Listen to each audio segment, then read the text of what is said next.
মই সিদিনা শুনিছিলো এছপি কিয় পুলিচ দিয়া নহল তেখেতে কৈছে আমাৰ পুলিচ প্ৰশাসন কম আছে আমি সেইকাৰণে আপোনালোকক পুলিচ দিব পৰা নাই আমি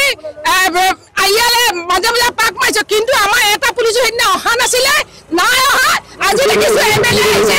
এমএলএ লগত লেম্প নৰ্থ পুলিচ আহিছে কেনেকৈ আহিব পাৰিছে পুলিচ ক'ত ল'লে আজি লিষ্টাৰ পুলিচ কি কৰিব ভয় ৰাইজৰ পুলিচ আমি ভোট বৰ্জন কৰিম প্ৰতিনিধি হয় ৰাইজৰ প্ৰতিনিধি ৰাইজে পাতিলে ৰজা হয় তেনেকুৱা ৰাইজক তেওঁলোকে অৱমাননা কৰিছে নিজে পুলিচ লৈ ঘূৰিছে লাজ নাই কোনো নাহে যাতে আমি খেদিম এতিয়া আমি এতিয়াই বিচাৰো আমাৰ ন্যায় লাগে আমাৰ এটা পুত্ৰ হেৰাই গৈছে সেই পুত্ৰৰ আমি তাৰ ৰক্তৰ বিনিময়ত আমি সেইখিনি ফাঁচি বিচাৰো আমাক উদ্যতৰ কৰ্তৃপক্ষ সেই মানুহখিনিক ফাঁচি দিয়ক তৎকালে সেইদিনা আৰক্ষী এজন আহিবলৈ সময় নহল কিন্তু ল'ৰাটোৰ মৃত্যুৰ পিছত 20-30জন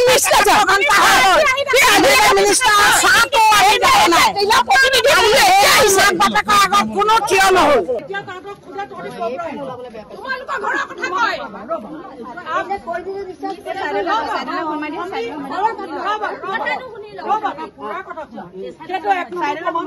দুই নম্বৰ প্ৰমাণ হৈছে তোমালোকৰ ঘৰৰ আশে পাশে যিখিনি মানুহ আছে সেই মানুহখিনি আমাক সদায় কমপ্লেইন কৰি আছে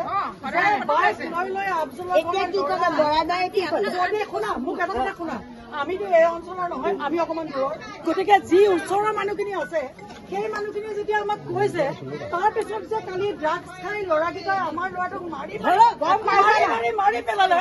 সেই কথাষাৰ শুনা এতিয়া আমি কেনেকে মনে মনে থাকিম আজি মোৰ লগত থাকিব সেইটো হয় ব্যৱসায়টো কৰিবলৈ আগবঢ়াই দিছা তুমি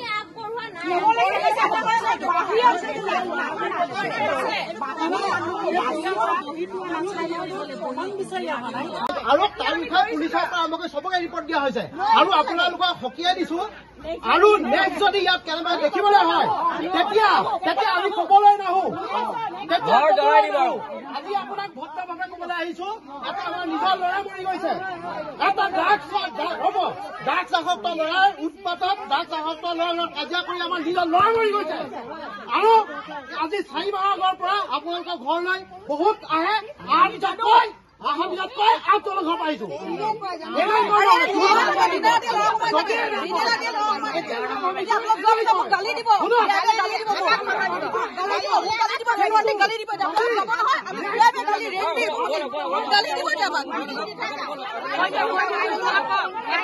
কিবা হয়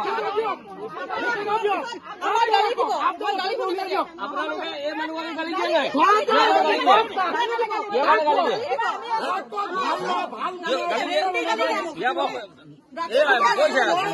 আমি কি কৰিম নাই নিদো বুলি কৈছে ৰাইজক এটা কথা কৈছো নেক্সট যদি আফজলৰ ঘৰ আহো বুলি কোনো ড্ৰাগ এডিক ল'ৰা আহে তেতিয়া কিন্তু আমি ঘৰ জ্বলাই দিম ঘৰ ভাগি দিম কিন্তু আৰু নেক্সট যদি ল'ৰা মৰিব